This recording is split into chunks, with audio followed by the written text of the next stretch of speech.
single arm dumbbell row, all right? Say for example, you're right-handed, like myself. I write with my right hand. So since I write with my right hand, that's my dominant side, every unilateral movement I do, I'm gonna start with my left side.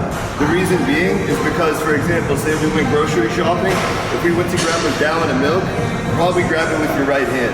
Hence why your right hand, your right side is gonna be a little bit stronger.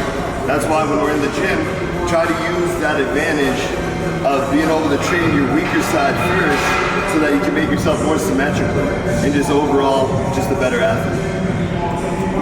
With the left arm coming in, we're gonna get a stiff right arm.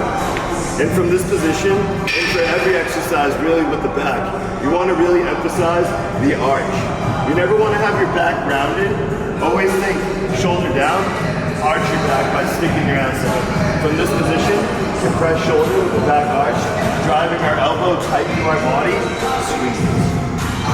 Inhale, stretch fully all the way to the ground. Make sure when you stretch, you're not letting your arm come down uncontrollably. Shoulder down, arch your back, exhale, squeeze.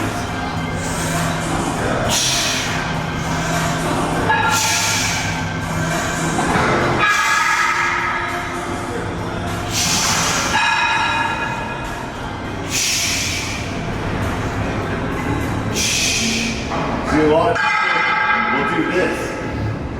Make sure you get the full stretch, full squeeze.